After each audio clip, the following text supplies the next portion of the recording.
Animal Farm, Chapter 2. 3 nights later, old Major died peacefully in his sleep.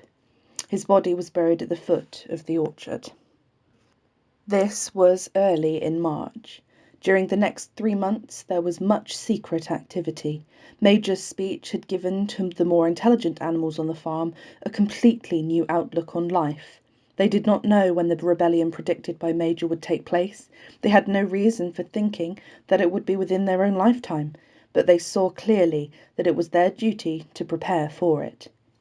The work of teaching and organising the others fell naturally upon the pigs, who were generally recognised as being the cleverest of the animals. Pre-eminent among the pigs were 2 young boars named Snowball and Napoleon, whom Mr. Jones was breeding up for sale. Napoleon was very large, rather fierce-looking Berkshire boar, the only Berkshire on the farm, not much of a talker, but with a reputation for getting his own way. Snowball was a more vivacious pig than Napoleon, quicker in speech and more inventive, but was not considered to have the same depth of character. All the other male pigs on the farm were porkers. The best known among them was a small fat pig named Squealer, with a very round cheek and twinkling eyes, nimble movements, and a shrill voice. He was a brilliant talker, and when he was arguing some difficult point, he had a way of skipping from side to side and whisking his tail, which was somehow very persuasive. The others said of Squealer that he could turn black into white. These 3 had elaborated old Major's teachings into a complete system of thought, to which they gave the name of animalism. Several nights a week after Mr. Jones was asleep, they held secret meetings in the barn and expounded the principles of animalism to the others. At the beginning they were met with much stupidity and apathy. Some of the animals talked of the duty of loyalty to Mr. Jones, whom they referred to as Master, or made elementary remarks such as, "Mr. Jones feeds us. If he were gone we should starve to death."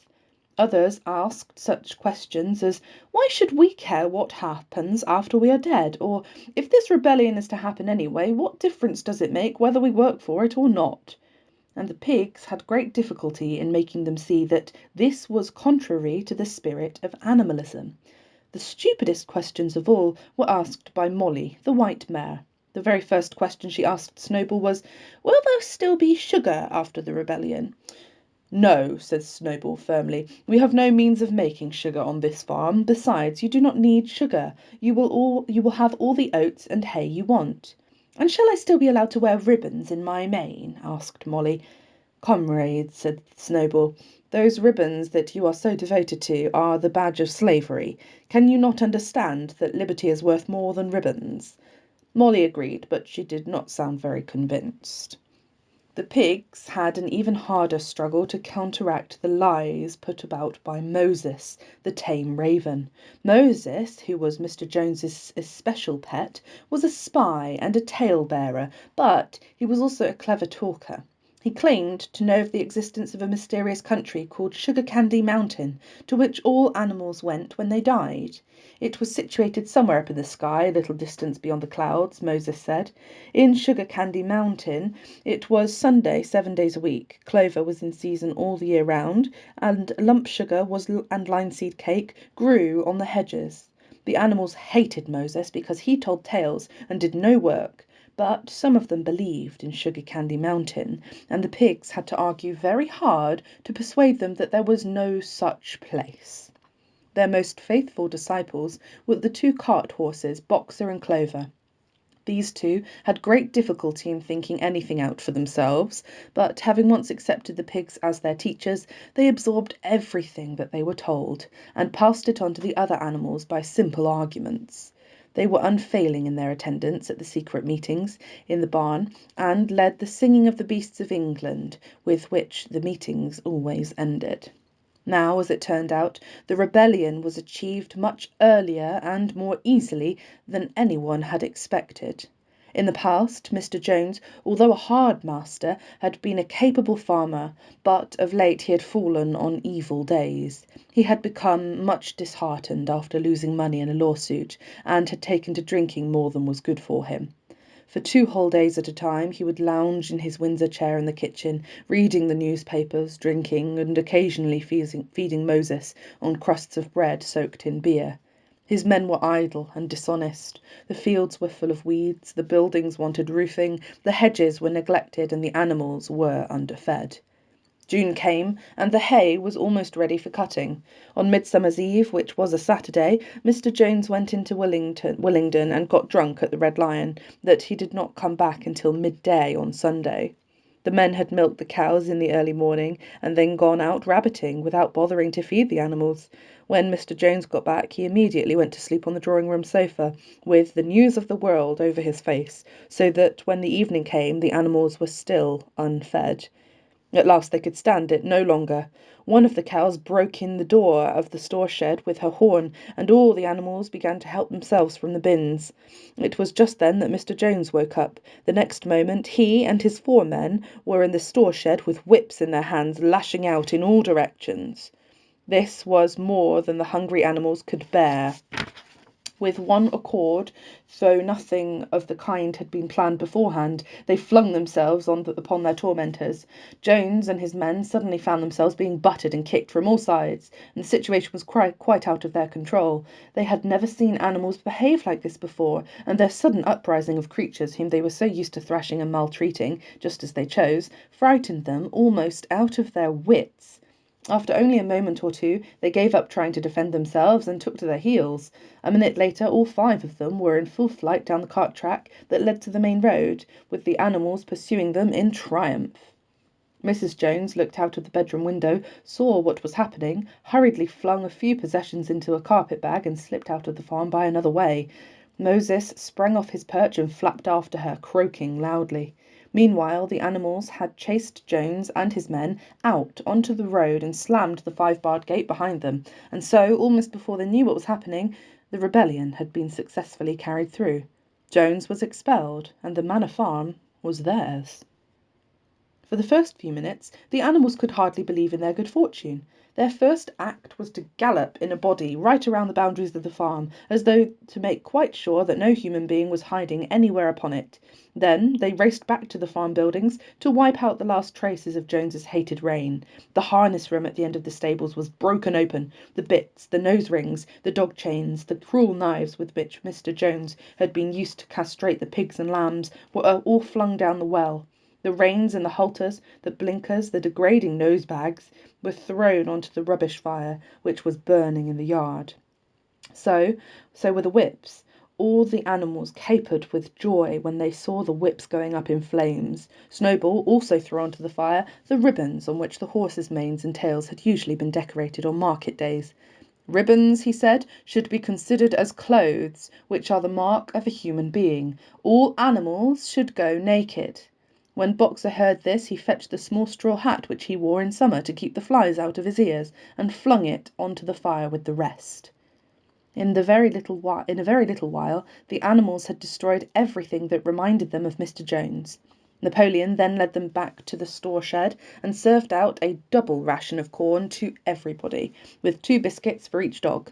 Then they sang Beasts of England from end to end 7 times running, and after that they settled down for the night and slept as they had never slept before. But they woke at dawn as usual, and suddenly remembering the glorious thing that had happened, they all raced out into the pasture together. A little way down the pasture there was a knoll that commanded a view of most of the farm. The animals rushed to the top of it and gazed around them in the clear morning light. Yes, it was theirs. Everything that they could see was theirs. In the ecstasy of that thought, they gambolled around and round, they hurled themselves into the air in great leaps of excitement, they rolled in the dew, they cropped mouthfuls of sweet summer grass, they kicked up clods of the black earth and snuffed its rich scent. Then they made a tour of inspection of the whole farm, and surveyed with speechless admiration the ploughland, the hayfield, the orchard, the pool, the spinney. It was as though they had never seen these things before, and even now they could hardly believe that it was all their own. Then they filed back to the farm buildings and halted in silence outside the door of the farmhouse. That was theirs too, but they were frightened to go inside. After a moment, however, Snowball and Napoleon butted the door open with their shoulders, and the animals entered in single file, walking with the utmost care for fear of disturbing anything. They tiptoed from room to room, afraid to speak above a whisper, and gazing with a kind of awe at the unbelievable luxury, at the beds with their feather mattresses, the looking-glasses, the horsehair sofa, the Brussels carpet, the lithograph of Queen Victoria over the drawing-room mantelpiece.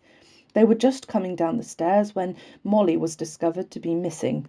Going back, the others found that she had remained behind in the best bedroom. She had taken a piece of blue ribbon from Mrs. Jones's dressing table, and was holding it against her shoulder and admiring herself in the glass in a very foolish manner. The others reproached her sharply, and they went outside. Some hams hanging in the kitchen were taken out for burial, and the barrel of beer in the scullery was stove in with a kick from the boxer's hoof. Otherwise, nothing in the house was touched. A unanimous resolution was passed on the spot that the farmhouse should be preserved as a museum. All were agreed that no animal must ever live there.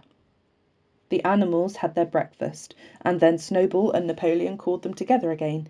"Comrades," said Snowball, "it is 6:30, and we have a long day before us. Today we begin the hay harvest, but there is another matter that must be attended to first." The pigs now revealed that during the past 3 months they had taught themselves to read and write from an old spelling book which had belonged to Mr. Jones's children, which had been thrown on the rubbish heap. Napoleon sent for pots of black and white paint, and led the way down to the 5-barred gate that gave on the main road. Then Snowball, for it was Snowball who was best at writing, took a brush between the 2 knuckles of his trotter, and painted out Manor Farm from the top bar of the gate, and in its place painted Animal Farm. This was to be the name of the farm from now onwards. After this they went back to the farm buildings, where Snowball and Napoleon sent for a ladder, which they caused to be set against the end wall of the big barn. They explained that by their studies of the past 3 months the pigs had succeeded in reducing the principles of animalism to 7 commandments. These 7 commandments would now be inscribed on the wall. They would form an unalterable law by which all the animals on Animal Farm must live for ever after. With some difficulty, for it was not easy for a pig to balance himself on a ladder, Snowball climbed up and set to work, with Squealer a few rungs below him holding the paint-pot. The commandments were written on the tarred wall in great white letters that could be read 30 yards away. They ran thus: The 7 commandments. 1. Whatever goes upon 2 legs is an enemy. 2. Whatever goes upon 4 legs or has wings is a friend. 3. No animal shall wear clothes. 4. No animal shall sleep in a bed. 5. No animal shall drink alcohol. 6. No animal shall kill any other animal. 7.